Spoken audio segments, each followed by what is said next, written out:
details. Well, joining me now is Jonathan Portes, economics professor at King's College London. Thanks for joining us. First things first, then, this was supposed to be a mini-budget, but there's been some major announcements, some of the most important in decades. What do you make of it?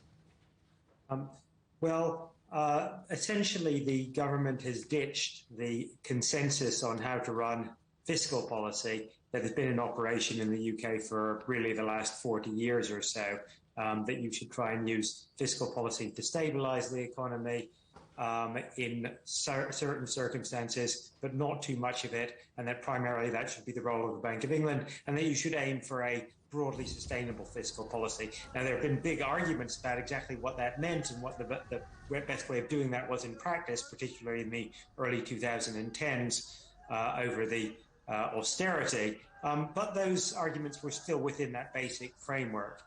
This government has completely essentially ditched that and said, no, we don't care about deficits. We're going to simply cut taxes and hope that that generates growth, a hope which really has not got a lot of evidence to back it in terms of the long-term impact of growth.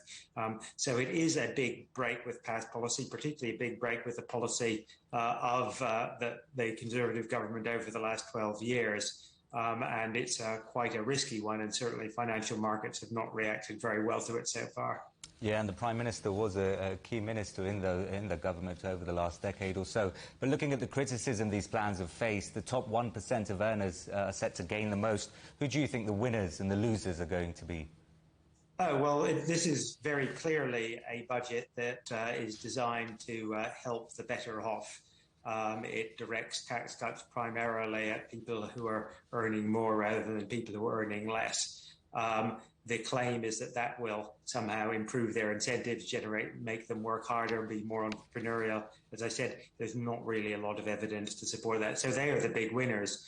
I don't think, in terms of losers, if this all goes wrong, the losers will be the country as a whole, because we will have lower growth and a higher debt burden, higher future taxes, and worse public services as a consequence. And looking at it from an economic perspective, then, the strategy being called a major gamble, essentially they're saying that economic growth will trickle down and outweigh the potential costs. How risky do you think that gamble is? Well, I think that it is. I mean, the idea that economic growth is somehow going to pay for this, I think, is pure fantasy. I don't think anyone really believes it, probably not even the people who are pushing it.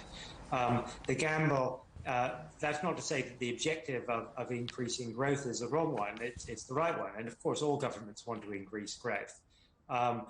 I don't think the tax cuts will do much to do that. They have announced some other measures, some of which, if implemented, would indeed help boost growth on infrastructure and on planning, on house building and so on.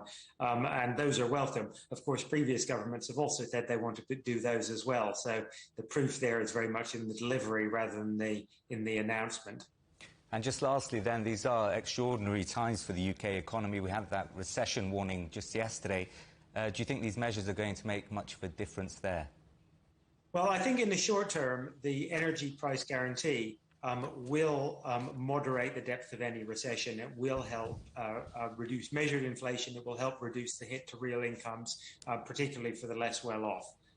So I think that there's a degree of political, economists don't like some aspects of that, but there is a degree of political consensus and public support for that. So in some sense, that was inevitable. And I do think that will make the short term easier to get through. And on that, I don't think we may be in extraordinary times, but not specifically for the UK economy. These issues with inflation and energy prices and what government has to do to mitigate that, those are common to pretty much every country in Europe. So in that sense, I don't think we're that exceptional. What is extraordinary is this idea that this is the right time to announce very, very large permanent tax cuts, the benefits which go primarily to the wealthy, and to say, well, the impact of that on the budget deficit or the sustainability of the public finances, or indeed the pound, we really don't care about those.